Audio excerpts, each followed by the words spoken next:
C'est bon? Est-ce que tu vois mon papier? Ok, c'est parfait.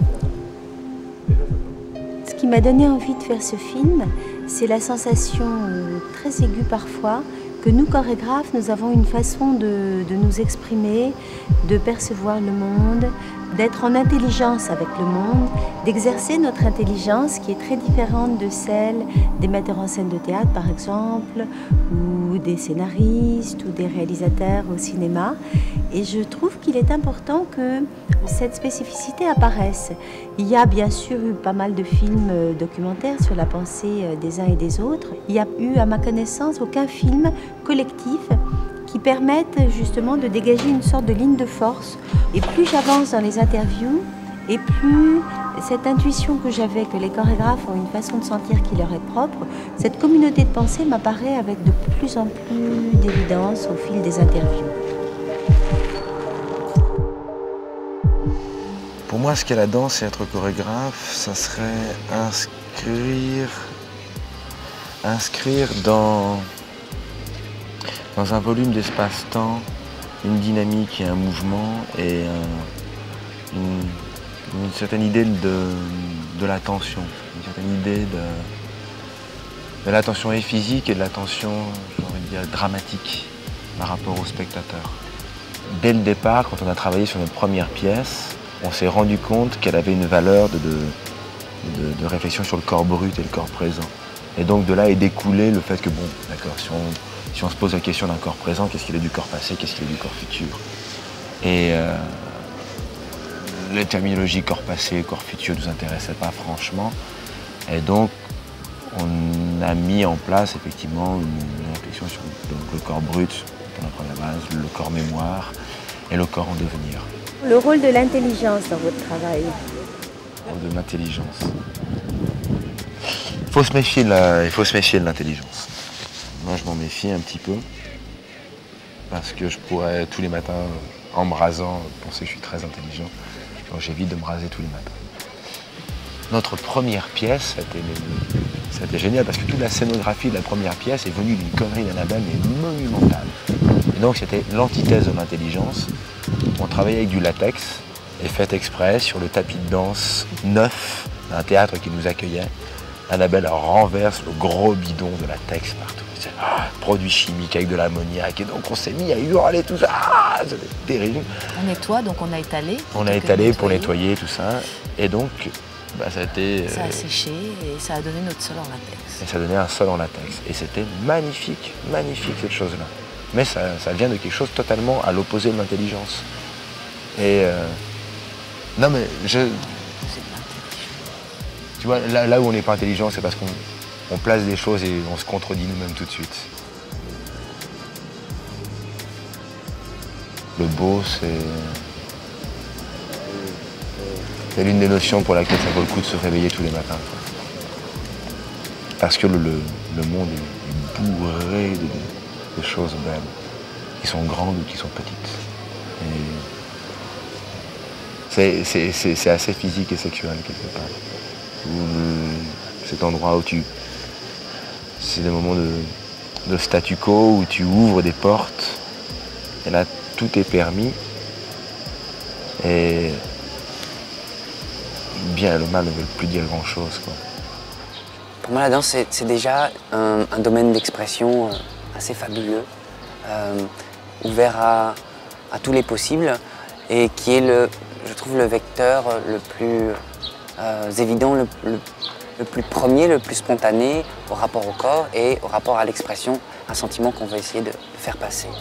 L'objet de ma recherche, je le situerais dans cette zone transfrontalière entre les arts du cirque, là d'où je viens, et la danse, les arts plastiques, les arts numériques, là où j'aimerais aller, ou du moins où je sens des infinités, ou du moins une grande sensibilité à toute cette culture-là, tout ce rapport au travail.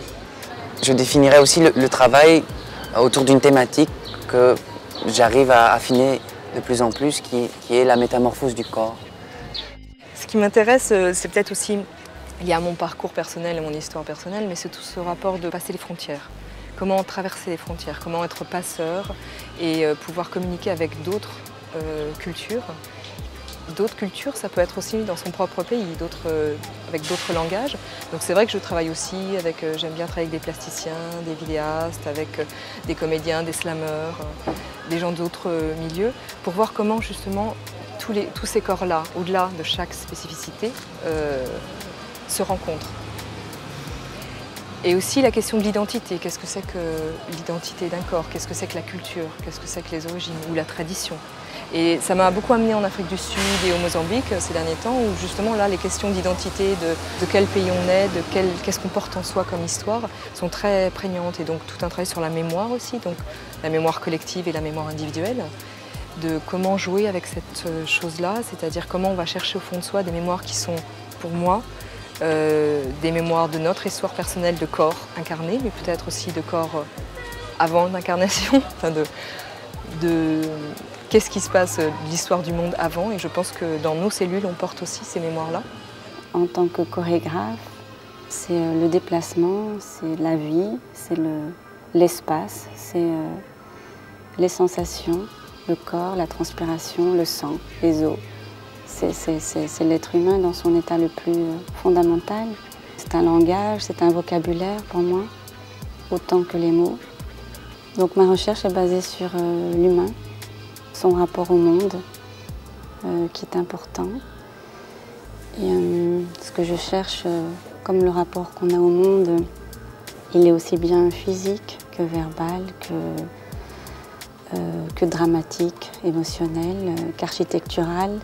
J'essaie de travailler en fait sur tous les niveaux que l'on retrouve dans la vie finalement. Quand on est à une terrasse de café, on entend des conversations, on est soi-même à un rapport au monde, on réagit à des tas d'éléments. Et ce que j'essaye dans mon travail, c'est de retranscrire tous les éléments qu'on perçoit intérieurement et aussi bien dans la communication extérieurement et tous les éléments extérieurs à nous et tout ce qui nous touche aussi directement. L'intelligence est importante parce qu'il faut savoir avec quoi on joue pour que tout soit extrêmement raffiné et aussi construit.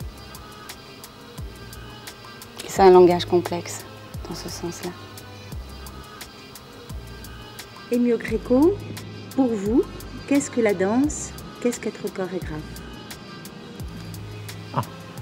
C'est déjà une belle question, parce que c'est... je pense on est de plein de sujet, on s'interroge de plus en plus qu'est-ce que c'est être... qu'est-ce que c'est la danse, surtout depuis les dernières 20 années, on a ouvert toute la question. On était censé considérer danse tout un discours autour de ça, la réflexion autour de la danse, donc même quelque chose qui n'est pas vraiment lié au mouvement. Je crois que aussi il y a parfois trop d'échappatoire dans ça, dans ce propos, c'est-à-dire qu'il y a un manque parfois de responsabilité. Je crois qu'il faut revenir à la danse comme... donc la danse, ce n'est pas quelle expression du corps, ça maintenant on le sait. Pour réussir, elle a besoin du corps et de la chorégraphie. Le plus important, c'est est-ce que je peux aborder certains problèmes à travers la danse? Est-ce que je peux aborder ça avec le langage du corps? Et ça, c'est la recherche continuelle que je me pose tout le temps, on se pose tout le temps comme question. Et je pense qu'on commence à trouver une réponse de plus en plus affirmative, en fait. Parfois, on se sent impuissant comme chorégraphe par rapport à d'autres expressions artistiques qui apparemment sont plus outspoken. Avec le corps, avec la chorégraphie, on peut vraiment faire la danse quelque chose de révolutionnaire. Emio Greco, le rôle de l'intelligence dans votre travail? C'est fondamental. Le bon, le bien et le mal.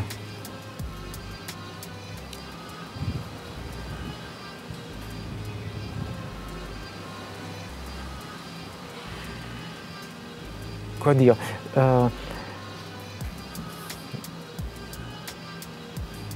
Je pense que le beau, c'est la contradiction.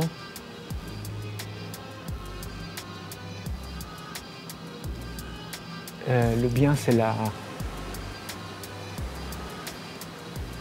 l'honnêteté, l'intégrité. Et le mal, c'est l'opportunisme.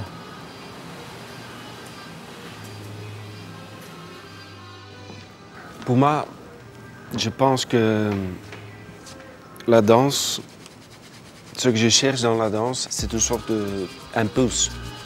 Donc quelque chose qu'on ne peut pas retenir parce que ça a un fond émotionnel ou un fond d'état. Donc c'est comme avant, la danse était une sorte de rituel. Il faut protéger que la forme reste la forme. Pour moi, c'est comme la danse, c'est une fourchette. Mais j'ai besoin de quelque chose pour mettre à la fourchette, pour le manger. Je ne veux pas manger la fourchette. Donc it's a tool, c'est un instrument pour faire quelque chose. Donc très vite, on peut danser, on dit oui, mais il parle, c'est intéressant. Mais ils disent rien. Et pour moi, je veux dire quelque chose avec ça. Je veux que c'est un instrument pour communiquer. Si on veut l'appeler ça chorégraphe ou metteur en scène ou cinéaste ou photographe, ou je sais pas, je ne pense pas que le titre de chorégraphe est quelque chose de très fermé. Ça doit rester ouvert. Derrière. Il y a Pasolini qui a dit parler de lui-même, c'était parler de l'éternité, parce que tout était lui. Et en fait, je peux pas. La seule référence que j'ai, c'est moi-même.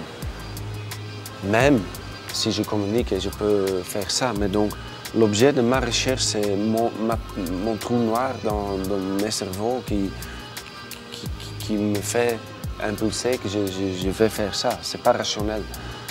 Je suis quelqu'un de très intuitif. Et bien sûr, il y a des thèmes qui reviennent toujours. Pour torturer l'intelligence, il faut faire des choses qu'on ne comprend pas. Et c'est pour ça qu'il faut réinventer toujours quelque chose qui existe et le changer et pas reconnaître. Parce que reconnaître, c'est une intelligence bête. C'est une intelligence qui ne m'intéresse pas. C'est comme pouvoir calculer bien. Mais il y a des autres gens qui ont une autre manière de voir. Pour moi, une intelligence sur scène, ou sur ce que je fais, c'est essayer toujours de choisir un autre angle sans essayer de le montrer que c'est un autre angle. Juste l'autre angle est là, c'est une évidence. Et l'explication vient seulement après qu'on a senti l'objet de la recherche. Comment définiriez-vous l'objet de votre recherche ? Je crois que c'est une recherche d'osmose, en fait, d'essayer de vraiment sentir que le monde et soi, c'est la même chose. Qu'il n'y a pas quelque chose de personnel, mais en fait que c'est quelque chose qu'on est en fait en pleine osmose avec le monde autour de soi. Et que tout ce qu'on croit qui vient de l'intérieur, en fait, vient de l'extérieur. Et tout ce qu'on croit qui vient de l'extérieur, peut-être était déjà à l'intérieur. Et de comprendre qu'on est comme perméable, on est comme dans une osmose totale avec le monde autour de soi. C'est vraiment ça que je recherche. Presque même, parfois ce que je recherche aussi, c'est devenir un fantôme, juste disparaître et pouvoir voir le monde sans devoir être dedans. Pouvoir juste le vivre sans devoir vivre. Ça, c'est des désirs que j'ai, je sais que c'est là.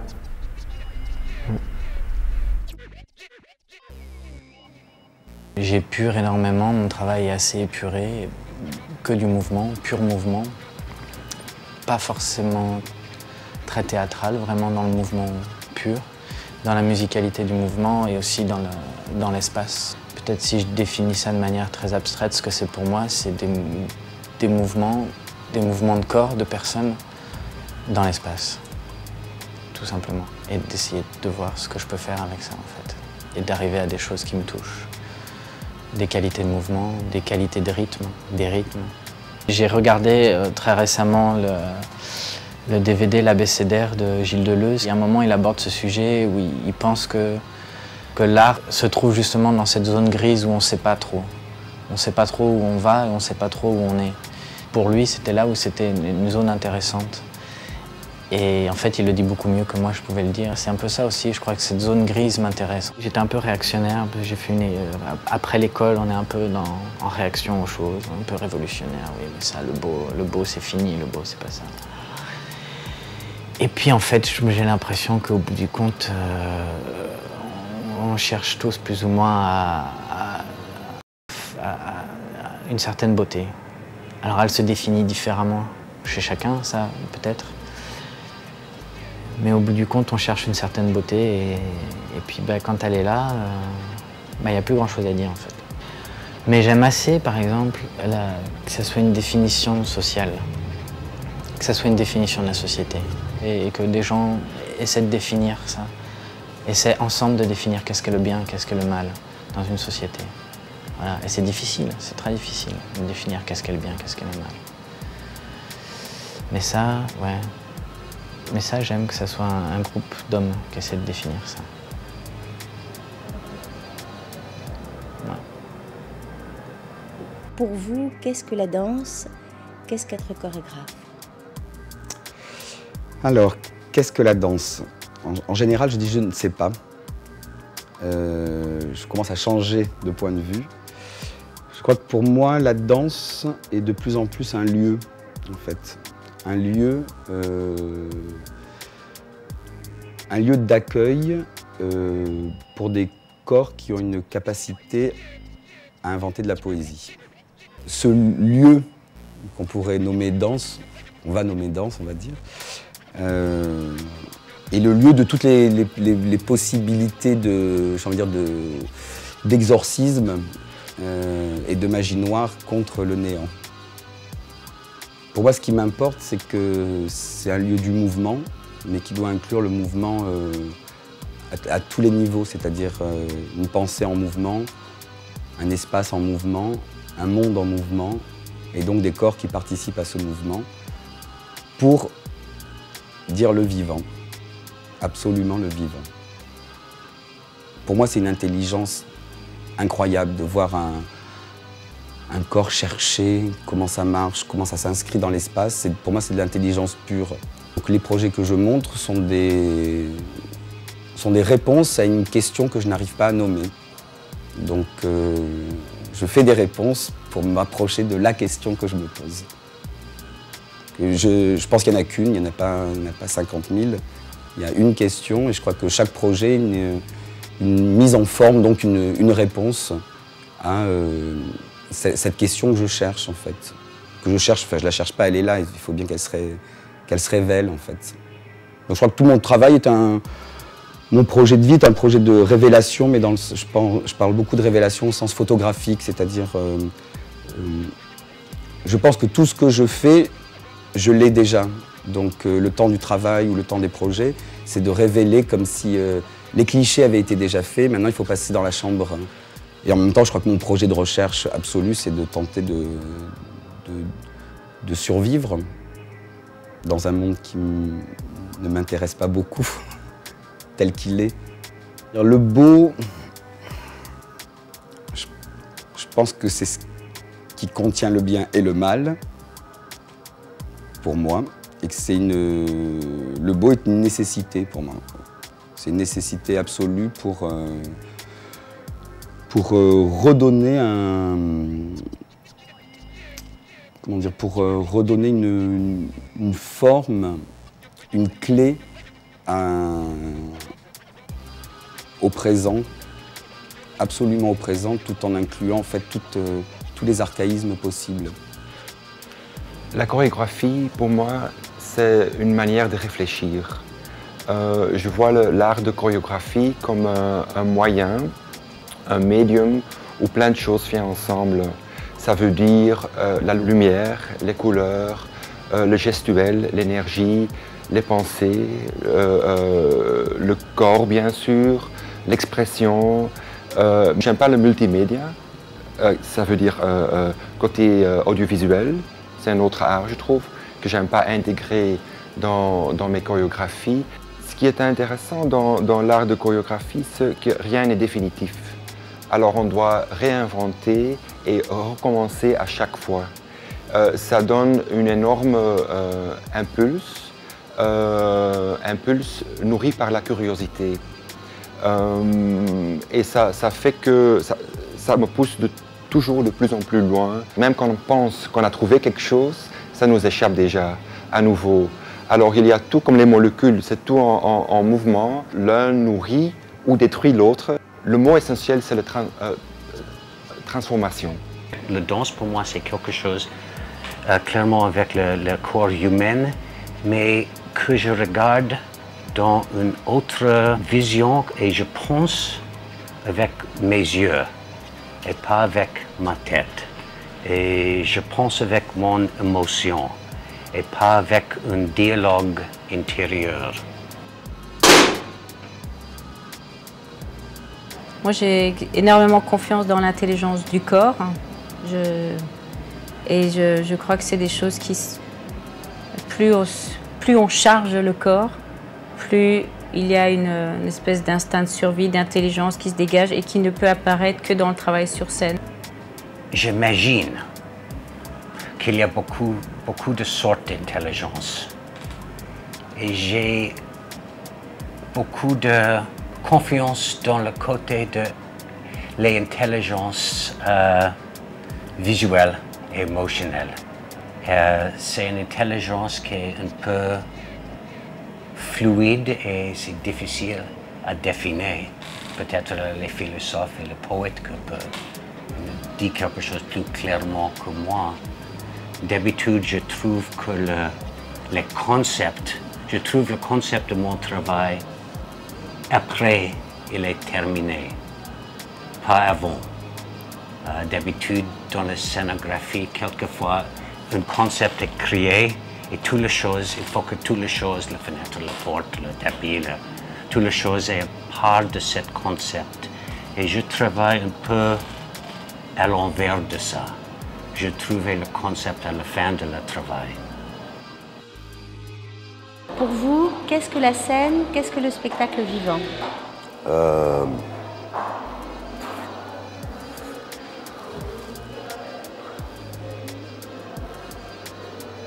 For me,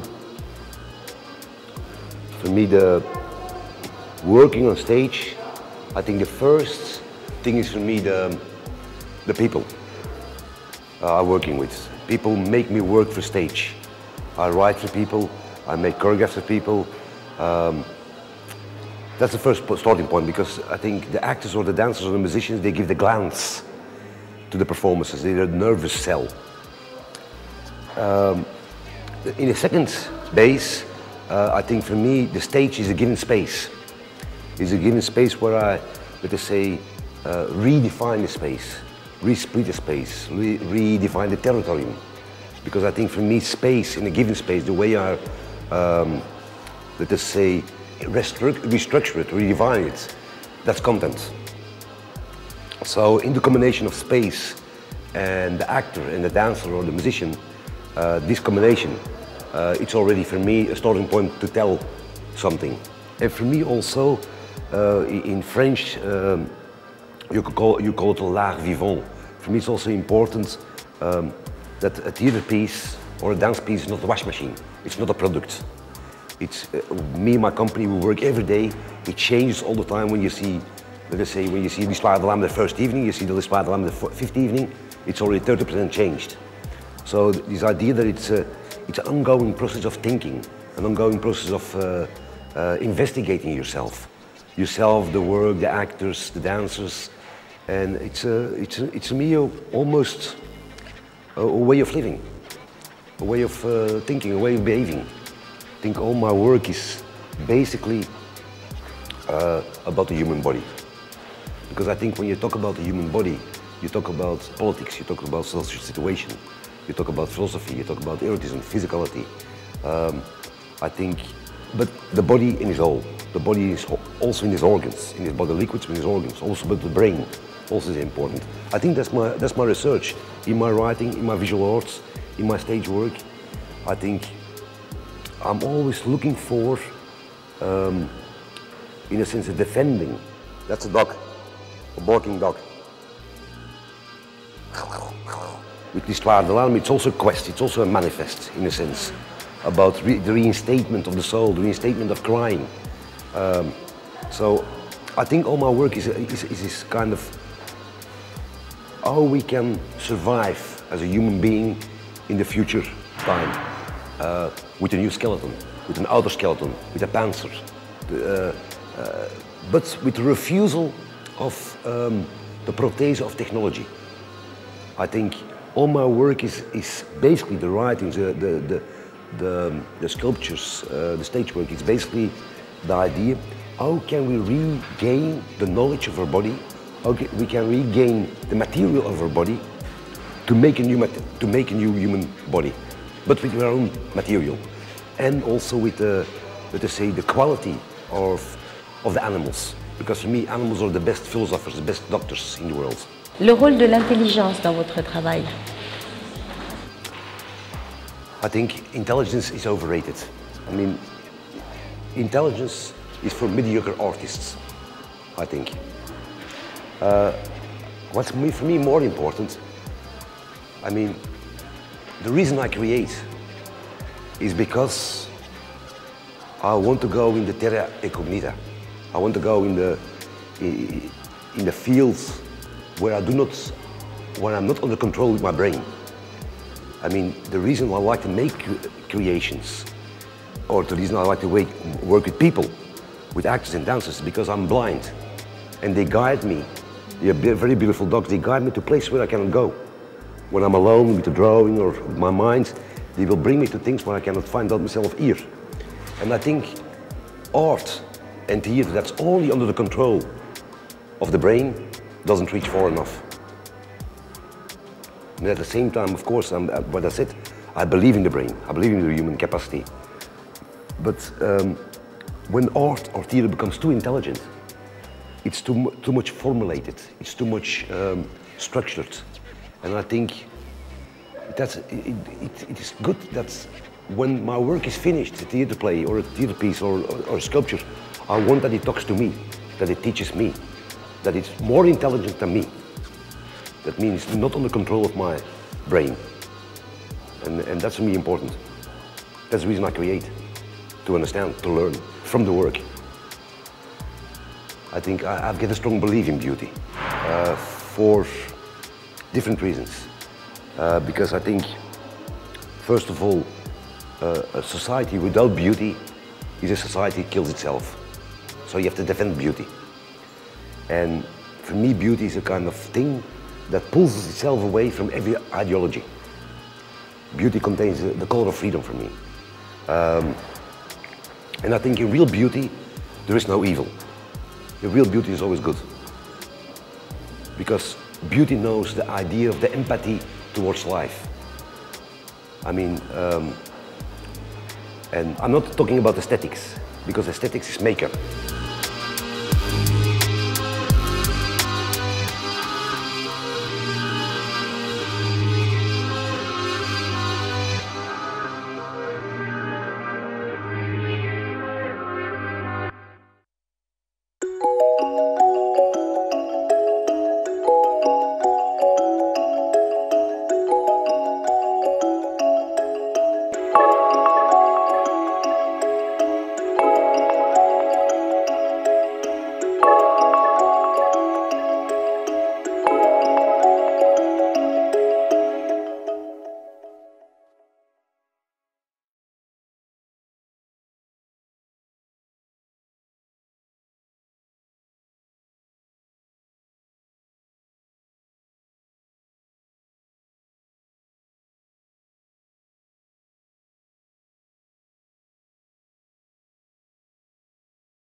Dit que son père, que j'avais croisé en quittant le canapé de mon psy, m'avait dit que je pourrais la trouver à Montpellier, quelque part dans le quartier signé par l'architecte catalan Ricardo Bofill, quartier auquel on a d'ailleurs donné son nom Antigone.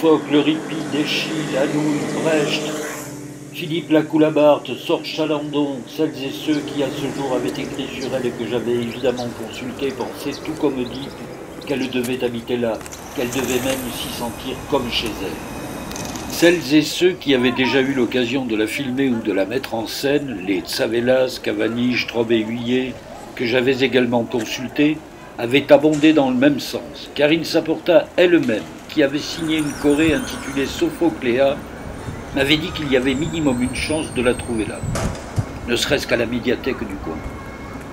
Bref, je pensais que trouver Antigone à Montpellier serait un jeu d'enfant. J'avais d'ailleurs obtenu l'aide de toute une bande de garnements pour coller mes affiches. Urgent, cherche Antigone, désespérément, phone number, récompense, etc. sur tous les socles vacants, sans emploi pour l'instant, qui sont légion dans ce quartier. J'avais attendu les appels 3 jours durant, entre le petit matin du 8 mai et la nuit tombée du 10 mai. Rien, zéro retour. Bizarre. Je trouvais ça bizarre. Bizarre. Je trouvais ça bizarre. Mais autour de minuit, le 10 mai, alors que je commençais à trouver le temps long, j'ai finalement reçu un email de Juliette Mézinc. Écrivaine, Juliette a rejoint le maquis des mots sapiens, des mots bleus, des mots justes et des mots de passe ascendant passe-partout. Maquisarde, elle résiste depuis des tas de paquets de temps à celles et ceux, trop nombreux à mon goût, qui ont choisi de garder le silence face à un opéra mundi qui va droit dans le mur. Antigone, Juliette, Mézinc étaient prêtes à me parler, oui, mais en terrain neutre, chez moi.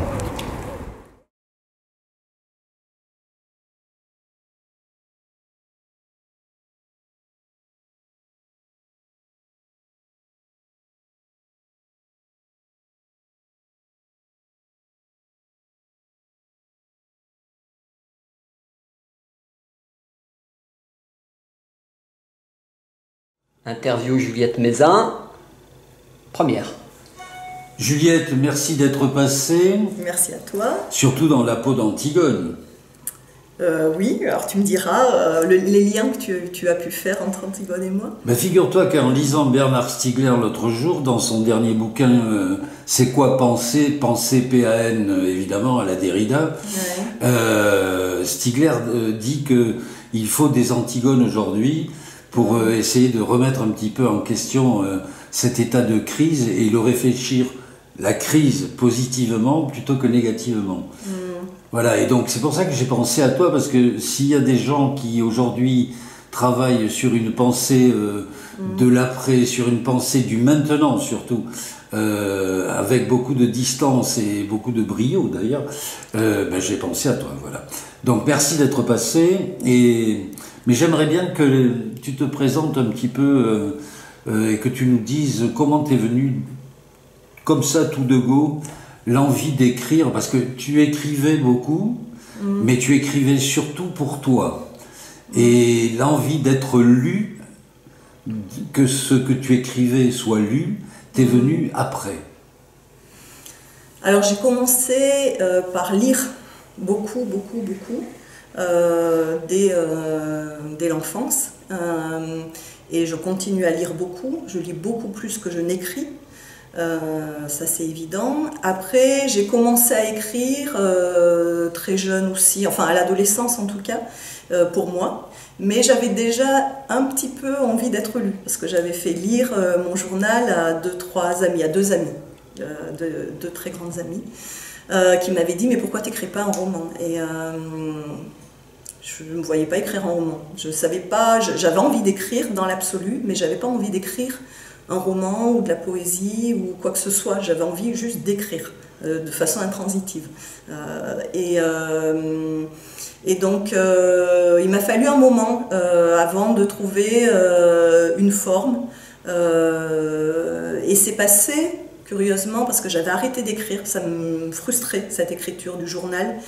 Je suis passée par un atelier d'écriture et c'est là que ça a déclenché quelque chose. Et j'ai vécu 3 jours hors temps, ça a été vraiment décisif, et je me suis dit bon, il faut que je m'y mette, mais que j'élabore quelque chose. C'est là que j'ai commencé à trouver des formes, à élaborer, plus qu'une écriture un peu compulsive le soir parce qu'on a des choses à dire. J'ai commencé vraiment à construire et à élaborer à partir de cet atelier d'écriture. J'avais une 20aine d'années déjà. Voilà. Et là, avec l'idée que ça pouvait peut-être être lu par d'autres. Ouais. D'accord, mais tu parles beaucoup de la découverte de la forme qui va te correspondre. Donc il y a une recherche de la forme, mais il y a la recherche du contenu aussi qui était là. Oui, mais il y a les deux, enfin, c'est-à-dire quand même la littérature, ce sont des formes. Ouais. Et c'est la recherche de la forme, et la recherche de la forme à un moment donné pour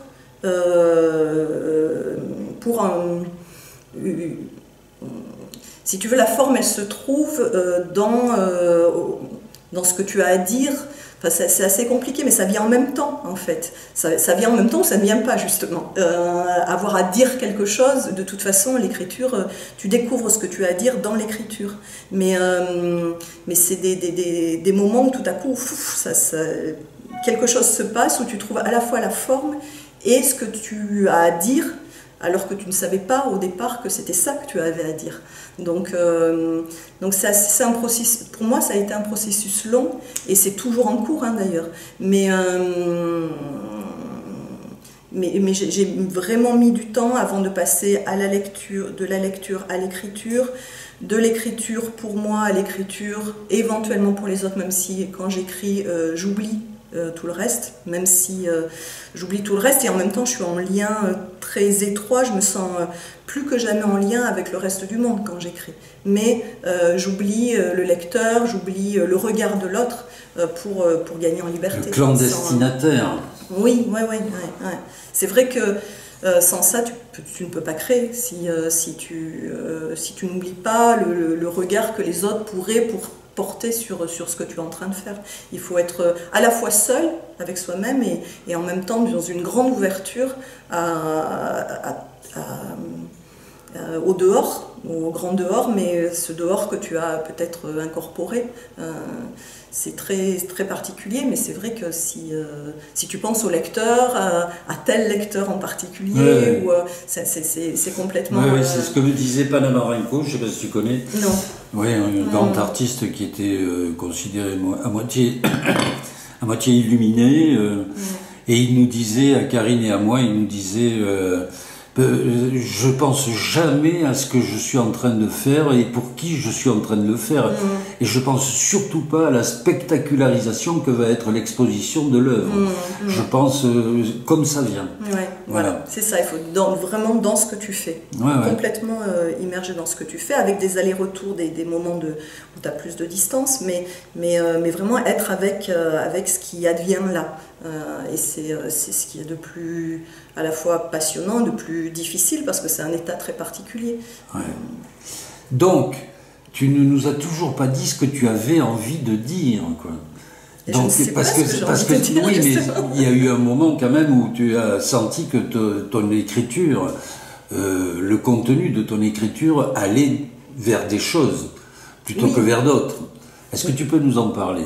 Comment ça a commencé? Parce que finalement, tu es parti à la... on pourrait dire que tu es quelque part un porte-voix, que tu vas prêter ta voix, ton écriture, à des tas d'autres voix, comme si tu étais traversé un petit peu par des voix qui sont de passage. Oui. Après, je crois qu'on ne choisit pas ce qu'on a à écrire. Vraiment, on le découvre dans l'écriture et on ne peut pas du tout projeter, même si quand on commence à écrire quelque chose, on est porté plus par quelque chose qui te travaille que quelque chose à dire véritablement. Justement, c'est parce que tu ne pourrais pas le dire que tu écris, c'est parce que c'est pas clair pour toi, parce que c'est complexe, parce que tu veux rendre compte aussi de cette complexité, de ces questions, et que tu n'as pas quelque chose à dire sur un sujet donné et qui est déjà là, tout armé dans ta tête. Non, c'est pas du tout ça. C'est un bouillonnement. Et comment organiser ce bouillonnement. Et à un moment donné, un livre organise le bouillonnement, et toi tu te sens un peu soulagé parce que ça y est, c'est sur la table en quelque sorte, et tu peux passer à autre chose. Donc, non, il n'y a pas quelque chose à dire, bon, allez hop, je me mets à écrire pour dire cette chose, et pour la décliner, etc.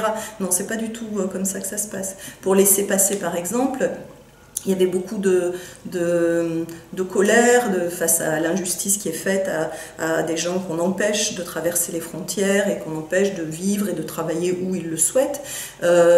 Et cette colère, elle était là depuis longtemps. J'avais écrit un peu des choses à partir de mon expérience de prof au lycée sensible de Joliot-Curie. Il y avait un certain nombre de gamins avec qui je m'étais entretenue et qui venaient de l'étranger, et ça avait ressurgi à ce moment-là, donc c'était au début des années 2000. Puis après je n'ai cessé de lire des choses, mais j'étais en colère, et je trouvais ça incompréhensible, etc. Mais bon, voilà, c'est...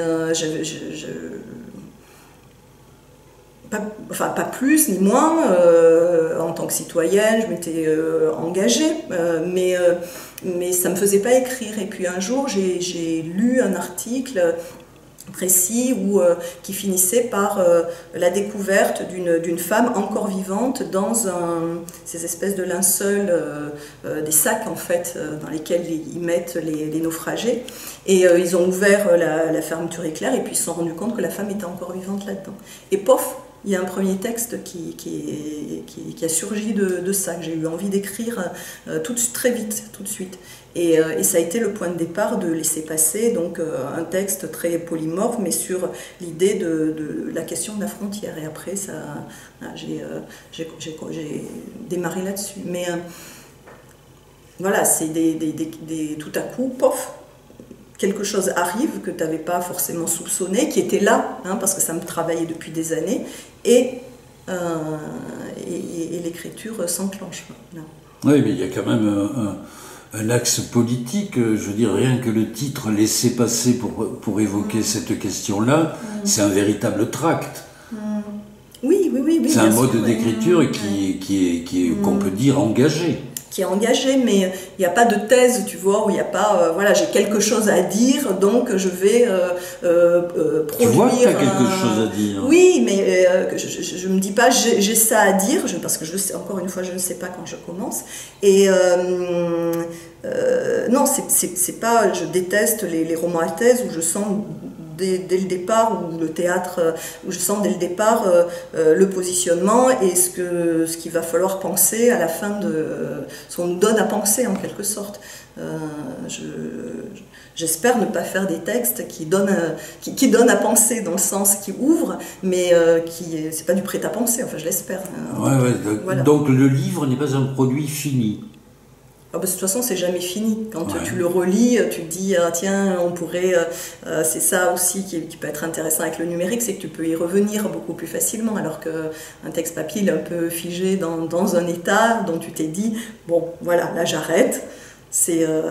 Aujourd'hui, le désir de toute façon s'éteint après, donc tu décides d'arrêter ce travail-là, et puis en fait tu te rends compte que dans le texte suivant, d'autres questions qui ressurgissent différemment, de que tu es toujours un peu travaillé par les mêmes choses, et de toute façon, pareil pour le motif du souterrain, de la disparition, de la réapparition, ça c'est là dans tous mes textes en fait. Mais ça je ne l'avais pas du tout pensé avant, je ne m'étais pas dit voilà, je vais écrire des textes qui se passent en partie sous terre, en partie sur terre, c'était pas du tout comme ça que ça s'est fait, c'est que je le constate. Alors peut-être que ça va disparaître justement, ce motif-là il va disparaître dans le prochain livre, je ne sais pas du tout, mais enfin dans celui que j'écris non. Je ne peux que le repérer, le constater, et qu'est-ce que je fais avec ça.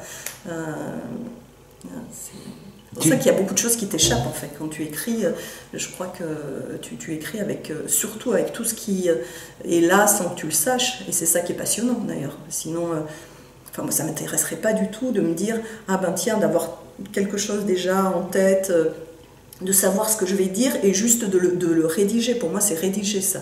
Et ça ne m'intéresse pas, c'est pas de l'écriture. Tu fais pas un plan, tu sais pas où tu vas, quoi. Alors non, ça veut pas dire ça. Non. Enfin, si parfois il n'y a pas de plan du tout, j'avance au fur et à mesure. Parfois il y a des bribes. Parfois, pour des espèces de dissolution, c'était très particulier, ça m'est venu beaucoup dans la nuit. Et contre mon gré, là pour le coup, c'est vraiment un livre qui c'est une amie écrivaine, Liliane Giraudon, qui m'a dit ça, ce livre il s'est fait dans ton dos. Et c'est ce qui s'est passé, c'est-à-dire que je voulais pas, j'étais déjà sur plusieurs textes, et celui-ci, bon, pourquoi pas, mais plus tard. Et en fait, non, j'ai pas pu, parce qu'il me réveillait la nuit, parce que je prenais des notes. Et toute la structure, l'articulation du livre m'est venue dans des nuits comme ça d'insomnie. Et quand j'ai eu cette colonne vertébrale, je me suis dit, bon, bah, je vais m'y mettre. Et ça a été très, très difficile d'ailleurs, parce que j'avais déjà la fin. Et ça a été très, très difficile de me mettre à écrire véritablement, mais l'écriture elle avait déjà commencé, tu vois. Mais là j'avais l'impression de rédiger justement, de me dire ah bon après ça il y aura ça, etc. Puis après évidemment tu te mets à écrire et puis tu découvres, c'est comme un éventail qui s'ouvre à chaque fois, donc j'ai repris le désir d'écrire ce texte-là, mais il y a eu un moment où j'ai eu peur que ça éteigne, que le fait d'avoir finalement sur quelques pages l'ensemble du texte, que ça éteigne le désir. Et puis il est revenu différemment. C'était lequel celui-là? Le dernier, des espèces de dissolution, celui qui est paru à l'attente. Enfin le dernier, il y a le journal du Brise-Lames qui est paru là tout récemment, mais celui qui est paru en 2019. Ouais. D'accord. Et donc qu'est-ce qu'il dit celui-là? Eh ben, ça à découvrir, je ne peux pas le résumer.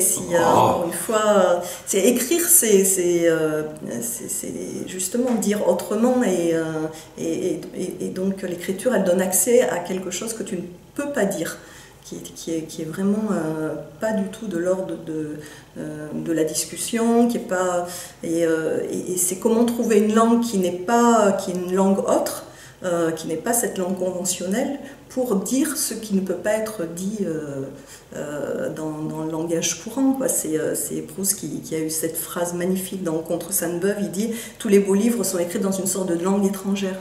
Et c'est tellement ça, c'est magnifique ce qu'il dit là. Et ça a été repris par Deleuze sur la langue mineure. Ça, c'est essentiel pour comprendre un peu ce que c'est que la littérature. C'est un petit peu la même chose à un art contemporain, quand les gens disent « ça pour moi c'est du chinois ». Ah ben voilà, c'est parfait. C'est une langue étrangère, quoi. Et puis c'est là que tu vois si tu as envie d'entrer en contact avec la langue de l'autre, soit tu apprends le chinois, soit tu dis le chinois c'est rien, ça vaut rien, quoi. Voilà. Et donc toi c'est cette proposition que tu fais, quoi. Oui, je ne peux pas résumer mes livres, j'ai mis 200 ou 300 pages pour les écrire, pour dire ce que j'ai à dire, et je ne peux pas vous le faire devant la caméra. Non, c'est vache, mais c'est régulier. Ouais, je ne peux pas le dire autrement. D'accord, mais là tu as un autre livre en chantier?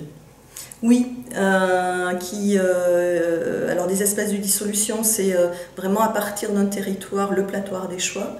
Et là, ça sera à partir d'un autre territoire qui n'est pas très éloigné, donc les Cévennes, où je vis en ce moment. Et c'est vrai que j'écris toujours. Mais au départ, tu es ardéchoise ou cévenole? Moi, je suis ardéchoise. Mais enfin, il y a une partie de l'Ardèche qui fait... le Mont Mézin, par exemple, le plateau ardéchois, à une période... Le mont qui porte ton nom, ou c'est toi qui portes le nom du mont? J'ai choisi mon nom d'auteur sur ce territoire, ouais. Et donc, le plateau ardéchois, à une période jusqu'au XVIIIe siècle, faisait partie des Cévennes, des grandes Cévennes. Mais aujourd'hui, ce n'est pas le cas, donc là, je suis un petit peu plus au sud. Et donc, là aussi, je ne l'ai pas du tout prévu, mais je me suis rendu compte au fur et à mesure du temps que j'écrivais à partir de lieux, que c'était les lieux qui me faisaient écrire, avant tout, vraiment, à partir d'un territoire. Exemple, à Sète, où tu as beaucoup... À Sète, c'était pour eux, c'était le journal du Brise-Lames, tu vois. Et j'ai lu un livre, alors c'est un livre d'un biologiste j'ai adoré ce texte-là, ça s'appelle Un an dans la vie d'une forêt, de Haskell, je crois. Et pendant un an, Il a vécu, alors il s'est rendu très très souvent sur 1 mètre carré de la forêt des Appalaches à côté de là où il vit, et il a observé 1 mètre carré de cette forêt. Et c'est un bouquin absolument génial, alors qui n'est pas, voilà, qui ne relève pas forcément de la littérature, mais en même temps qui est très stimulant pour très concret, très documenté. C'est un ouvrage scientifique, mais qui moi me donne beaucoup à penser sur ce que je vis là en ce moment dans les Cévennes. Et donc ça, c'est un texte qui est très ancré dans cette réalité des Cévennes. Et la question du territoire. Voilà. Que tu poses certainement. C'est une question aujourd'hui qui est d'une grande actualité. Je veux dire, tous les comment on les appelle, les collapsologues sont attelés à cette chose-là. Le Rassemblement national l'avait fait avant eux, mais d'une autre manière. Et certains, même philosophes dits de gauche, ou éthologues, ou ceci ou cela, ou climatologues, sont très très attachés à ces questions de racines. Ils nous disent qu'il faudrait s'organiser à partir du local, du territoire. Qu'est-ce que tu en penses par rapport à cette globalisation, mondialisation qui est aujourd'hui remise en cause? Toi qui t'installes sur un territoire et qui travailles à partir du territoire. Ben, moi, c'est quelque chose qui me passionne de creuser, mais dans mes textes, les personnages, notamment Bassoléa, creusent le territoire et elles creusent les questions. Et c'est ça qui me passionne. Après, j'ai pas de point de vue général sur la question. Moi, je sais que, effectivement, je suis très attachée à ces territoires-là qui me font écrire. Mais je ne suis pas attachée comme un chien à sa laisse, pas du tout. Je suis plutôt aimantée par ces territoires. Et il se trouve que ce sont mes territoires d'enfance, mais j'aurais pu, et j'ai choisi 7 par exemple, qui n'est pas du tout un territoire d'enfance, et j'aurais pu en choisir un autre, mais là il se trouve que ces dernières années, bon, peut-être pour une histoire, des questions personnelles aussi, j'y suis beaucoup retournée. Et voilà, mais comment dire, oui, je suis aimantée par ces lieux-là, et j'ai besoin de prendre le temps, et j'ai besoin de plus en plus de travailler lentement, de prendre le temps des questions, de creuser chaque question, quelles autres questions ça soulève, etc. Et de faire ce travail-là qui est patient, qui n'est pas efficace dans le sens où voilà, c'est pas des réponses que j'ai à donner toutes faites et qui rassurent. Mais moi, de poser les questions, ça me rassure beaucoup. Cette question-là, voilà, si un livre m'aide à bien poser une question, je trouve que pour moi c'est un livre réussi, indépendamment de tout ce qu'il peut générer éventuellement chez les autres, et ce que j'espère, mais pour moi c'est un livre réussi. Voilà. Ouais, j'avais un ami, François Deck, artiste, qui était prof à l'école d'art de Grenoble, qui avait créé un truc qui s'appelait la fabrique de questions. Et il avait fabriqué, il mettait sur des post-it des tas de questions, mais la règle du jeu, c'était d'utiliser les post-it pour poser d'autres questions à partir de la question. Et donc jamais de réponse. Et donc c'était un atelier terrible, quoi. On faisait ça en collège, comme ça. Et c'était terrible de jamais pouvoir aborder la question de la réponse, quoi. Chaque question devait créer une dizaine d'autres questions terribles. Voilà, donc je comprends ta souffrance à fabriquer des questions toute la journée. Non, mais ça ne me fait pas souffrir du tout. C'est par exemple le monologue de Bassoléa, qui est le deuxième volet des espèces de dissolution dont je te parlais. Et ben, il m'a permis, l'écriture de ce texte-là m'a permis de poser une ou deux questions qui pour moi sont essentielles. Et voilà, c'était, je ne le savais pas, mais c'était l'enjeu. C'était de poser ces 2-3 questions, voilà, qui sont dans le texte. Et à partir desquelles je travaille, non. Ah la vache. Et à partir desquelles qui vont à nouveau être remises en travail dans le texte sur lequel je planche là, voilà. Donc c'est ça, ouais. Bon, je sais que tu es très très prise, que tu dois avoir une réunion avec tes amis maquisards dans l'Ardèche dans pas longtemps. Et donc on va passer à une dernière question avant de faire rentrer ton compagnon Stéphane pour nous parler du journal du brise-glace. Ma dernière question, du brise-lame. Le brise-glace, c'était à Grenoble, c'est parce que j'étais resté avec moi. Ok. Oui. Du brise-lame, oui, qui est à 7, hein, c'est ça. Ouais. La dernière question, c'est, en fait, tu travailles comme si tu te faisais toi-même un atelier d'écriture. Ah bah quand c'est ce que j'ai fini par comprendre en animant des ateliers, c'est-à-dire que quand on commence à écrire, on se fait à soi-même une proposition d'écriture. Parce que ce qu'on met sur la table, une proposition, pour moi, c'est vraiment mettre sur la table un certain nombre d'éléments et voir comment les gens s'en emparent. Mais là, c'est ça, on se fait, quand on est écrivain, on se fait à soi-même des propositions qui viennent, on ne sait pas trop d'où non plus, hein, mais c'est ce processus-là. Et cette liberté-là aussi. C'est-à-dire de pas du tout travailler sur commande, c'est tout à coup il y a quelque chose, une proposition qui émerge, on s'en empare ou pas, mais cette grande liberté, moi, c'est ce qui me fait travailler. Pour info, pour ceux qui vont regarder cet entretien, ton éditeur? Alors j'en ai deux, principalement, les éditions de l'Attente qui sont basées sur Bordeaux et Publinet qui sont entre Paris et Montpellier. Publinet, leur ADN, c'est quand même l'écriture numérique et c'est pour cette raison que je me suis tournée vers eux pour le journal du Brise-Lame qui existe en papier, en numérique, en jeu vidéo, en vidéo poème, en performance, donc c'est vraiment un objet transmédia. Paf, parfaite transition. Merci Juliette, merci Antigone. On va passer au journal du Brise-Lame. Tu arrives... Tu peux l'arrêter, on reprend ou... Tu es cadré sur vous deux là? Normalement c'est bon. Normalement on est dans le champ tous les deux, ouais. Voilà, ok. Et tu fais pas... C'est parti? C'est parti. Donc voilà. Jusque-là, il y avait Antigone. Maintenant, il y a Antigone et Aymon. Aymon, alias Stéphane Gantelet et Juliette Mézinc. Les deux nous ont fabriqué un jeu vidéo qui est assez, je dirais, intello, comme tout le monde doit vous le dire, mais qui a un truc de ouf, quoi, que j'ai vu rarement, et pourtant je ne suis pas un fada de jeux vidéo, j'ai rien vu en jeu vidéo. Voilà, mais c'est une manière de dire que c'est un produit rare, presque aussi rare que les métaux rares qui nous servent pour faire tout ce qui est digital aujourd'hui. Alors je vous écoute, cher Aymon, Stéphane Gantelet, parlez-moi de ça. Alors, donc c'est un jeu vidéo littéraire.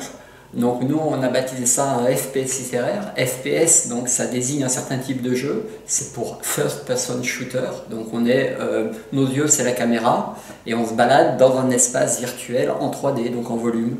Donc le volume, c'était un jeu, il peut être en 3D ou en 2D. La question de la 2D se posait même pas parce que donc moi je suis sculpteur et le volume, c'est ce qui m'intéresse. Et l'idée de la collaboration avec Juliette est venue d'un texte sur lequel elle travaillait, qui s'appelle le journal du Brise-Lame.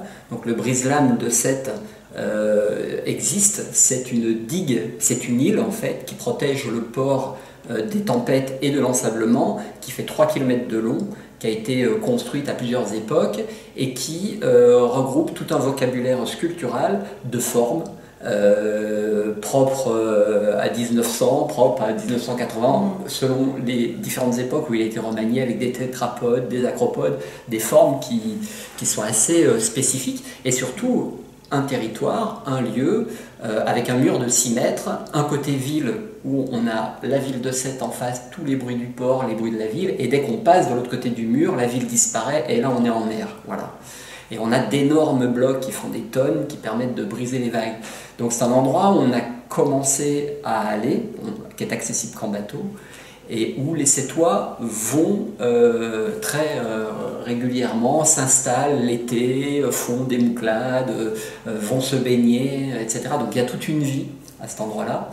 Et ça a vraiment fasciné Juliette en fait, qui s'est mis à écrire là-dessus?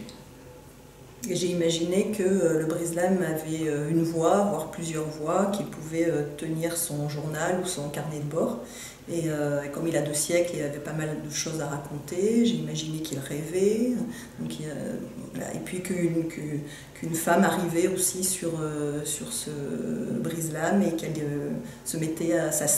s'est installée, qu'elle se mettait à vivre là. Donc j'ai écrit.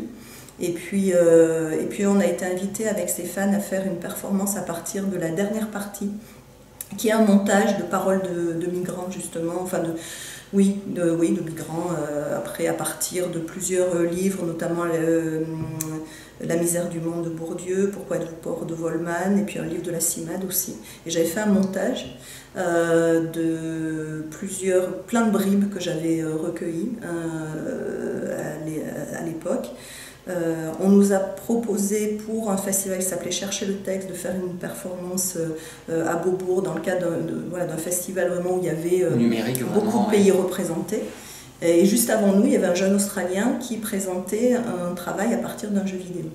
Et donc nous on a fait notre performance et à la suite de ça, le soir même pratiquement, je crois, Stéphane me dit mais si on faisait un jeu vidéo à partir du journal du Brise-Lames. Et je lui dis bah allez, on se lance. Mais la forme s'y prêtait bien parce que comme c'est sous forme de journal, c'est des textes courts et c'est une succession de textes, voilà. Et donc en fait l'idée générale c'est de trouver un équivalent au livre dans le jeu vidéo. Et concrètement en fait on a posé dans l'espace les textes. Et il y a autant de barres de vie classiques du jeu vidéo qu'il y a de textes. Et donc il y a plusieurs chapitres, donc il y a 4 niveaux. Et en fait c'est un jeu vidéo parce qu'on n'a pas d'autre nom. Ça utilise absolument toutes les ressources du jeu vidéo, la programmation, l'image, le modèle 3D, voilà, toutes ces choses, le son évidemment, toutes ces choses que permet le numérique. Et en fait, le jeu vidéo est la marmite, le chaudron ultime qui permet de faire communiquer tous ces éléments numériques entre eux et de créer des interactions. Donc c'est un jeu vidéo, mais c'est pas un jeu vidéo dans le sens où on gagne rien. 99% des jeux vidéo, à part évidemment les serious games, et puis certaines, on n'est pas les premiers à faire ce genre d'expérience, mais c'est vraiment expérimental, reposent sur le reward, la récompense. Voilà. Et si tu réussis tel niveau, tu passes à tel niveau. Là, en fait, on a un ensemble de barres de lecture, on a un ensemble de textes qu'on visualise dans l'espace parce qu'elles sont dans des sortes de bulles en fait. Donc quand on rentre dans les bulles, ça déclenche la lecture et la barre de vie passe du rouge au vert. Et puis si on sort, ben, ça s'arrête. Donc on sait toujours où on en est de sa lecture. C'est l'équivalent du feuilletage en quelque sorte. Voilà. Et le monde est absolument ouvert. Voilà, il y a tout un tas de propositions d'interaction. Et la lecture se fait de manière audio, puisqu'on entend la voix de Juliette qui a enregistré avec le Brise-Lames, enfin travaille avec le son, qui lit son texte en fait. Voilà. Par exemple, on peut aussi l'afficher en mode prompteur, on peut couper le son, enfin voilà, on peut choisir sa manière de lire, on ne peut que lire aussi si on veut, ou qu'écouter comme un livre audio. Mais voilà, c'était vraiment mettre ce texte dans tous ses états. Et on l'a vraiment enregistré, là c'était vraiment bien finalement, parce qu'on est passé par plein de questions concernant l'enregistrement du texte, où est-ce qu'on l'enregistre. Alors au départ, dans notre appartement, le seul endroit où on n'entendait pas trop de bruit de fond, c'était les toilettes. Donc j'ai commencé à enregistrer dans les toilettes, je disais bon, je me sentais pas passer des heures et des heures dans les toilettes, et au bout d'un moment, Stéphane, je t'avais soumis l'idée, mais ça ne plaisait pas trop au départ. Puis j'y suis revenue quelques temps après en lui disant mais pourquoi on n'enregistre pas sur le Brise-Lames avec les bruits de fond du Brise-Lames. Et là c'est devenu tellement passionnant d'enregistrer avec les goélands, avec la mer, avec les enfants qui jouaient sur le sable, etc. Et là je dis bon, ça devenait une vraie expérience de lecture et très intéressante pour moi, alors que c'était juste le devoir d'enregistrer au départ. Et ça nous permettait de rapatrier dans le jeu ce grain si particulier qu'on aime là-bas. La lecture est perturbée par le ferry qui embarque et d'un coup il y a une annonce sur le haut-parleur, donc Juliette s'arrête, elle attend que ce soit terminé, enfin il y a, voilà, et qui vient en contraste avec tout le reste du son, parce que évidemment les mouvements qu'on va faire vont générer des sons qui eux, du coup, en fait, sont générés en temps réel. C'est-à-dire qu'on a les seuls fichiers audio qu'il y a dans le jeu sont les enregistrements de Juliette. Tous les autres sons, on les fabrique en direct avec des formules mathématiques, en bidouillant. On a aussi créé un dictionnaire de mots avec les lettres aussi, qu'on convertit en ondes sonores. Voilà, sinus, cosinus, c'est là que ça fait une onde. Donc on a fait plein de recherches. Donc c'est pas la toccata de Bach, hein, c'est plutôt Radio Londres, mais ça fait un espèce d'univers qui nous plaisait vraiment beaucoup. Et puis surtout, c'était cohérent. Ce sont les déplacements du joueur qui génèrent le son. L'idée, c'était de jouer avec les codes du jeu et de jouer avec ce que le jeu rendait possible, et y compris en termes d'images, avec des images mal finies ou des images qu'on appelle des images intermédiaires. Ça nous a beaucoup plu. Et imaginer que les barres de vie, c'était des barres de lecture aussi, et qu'on avait tout à gagner finalement, à avancer dans l'œuvre. Et comme en fait, le pari de départ, donc moi j'étais dans la 3D, pour la sculpture, fort depuis une dizaine d'années. Par contre, toute la partie programmation, j'ignorais, je ne la connaissais pas. Donc je me suis attelé à ça. Et pour moi, ça a été une expérience artistique aussi, très technique, mais artistique. Et à un moment donné, je me dis, mais comment est-ce qu'on peut faire pour que le jeu soit un peu récursif, c'est-à-dire qui donne à se voir aussi sur, alors pas la partie technique parce qu'elle n'a aucun intérêt, mais sur ce qui moi me provoquait des émotions en quelque sorte. Et donc voilà, on voulait que le jeu parle de lui-même aussi un petit peu, et donc on a cherché des moyens de le faire, et un des moyens, par exemple, quand on arrive sur un nouveau niveau, eh bien, donc dans ce niveau-là, il y a des milliers d'objets de jeu. Donc ces objets de jeu qui sont vraiment mon quotidien quand je code. Par exemple, il y a un prompteur qui s'affiche, et là, tous les noms apparaissent, et il y a une espèce, le listing en fait apparaît, ce qui permet au jeu de se charger.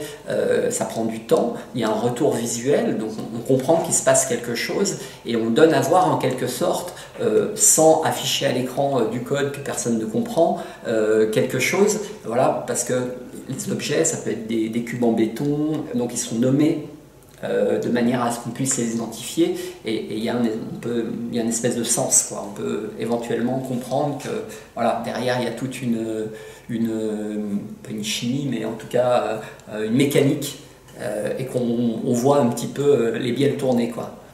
D'accord, on est dans l'architecture intérieure du machin. Aussi, c'est ça. Ça donne à voir un peu les coulisses, on s'est bien amusé. Ouais.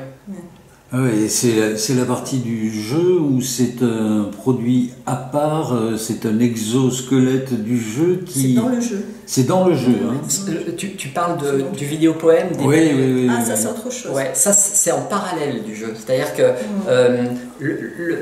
le jeu vidéo en lui-même, bon, il existe. Donc c'est une expérience qu'on peut vivre chez soi. Alors déjà, peut-être la première chose qu'on peut dire, c'est que la particularité du jeu vidéo, quand même, par rapport au cinéma, c'est qu'on est maître du temps et du cadre.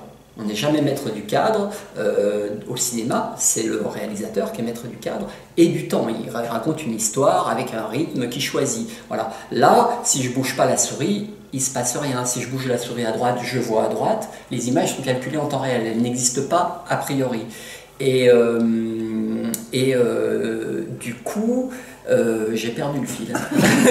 Et du coup, l'application. Voilà. Donc, parler du vidéopoème. Voilà, on a cet objet-là, mais à partir de cet objet-là, on peut faire des performances qui nous arrivent. On est parfois invité devant un public, où moi je joue en direct et Juliette lit en direct. Voilà. Et on a envie enfin voilà, ça a généré plein d'idées. Donc du coup, on fait aussi des vidéos poèmes. Donc là, on vient d'en sortir un en même temps que la sortie du jeu qui s'appelle Debug, et sur une idée de Juliette où en fait quand j'écris du code, en fait c'est une langue étrangère, on parlait tout à l'heure de la langue étrangère qu'il a fallu apprendre, voilà, qui est très précise et qui, une fois que je vais coder autre chose, si je reviens sur mon code que j'ai écrit il y a un mois, j'y comprends plus rien. Il me faut un quart d'heure, 20 minutes pour revenir en arrière. Donc je fais des commentaires. C'est-à-dire je mets 2 slash, le programme ne va pas lire ce qu'il y a après les 2 slash, et j'écris en vrai français ce que j'ai fait à cet endroit-là et pourquoi j'ai écrit ça. Ça m'aide, voilà. Et Juliette était assez intriguée. Ça m'a amusé, enfin les commentaires, de voir qu'il commentait son code. Je ne comprenais pas au départ, donc il m'expliquait tout ça.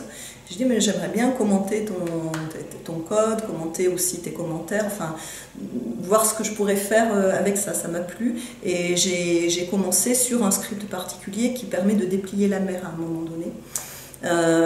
Et voilà, j'ai écrit ça. Et suite à ça, on s'est dit, ben tiens, ça pourrait être publié. Et en même temps, il y avait quelque chose qui ne fonctionnait pas. Et Stéphane a eu l'idée de faire le vidéo-poème avec des accélérations, des ralentissements, un rythme propre à cette écriture. Et je trouve que là, on a trouvé la forme. Mais parfois, il faut sacrément tâtonner avant de trouver... Et c'est donc un dialogue entre nous deux et en fait une histoire d'amour. C'est un roman d'amour. C'est un roman d'amour. Codé.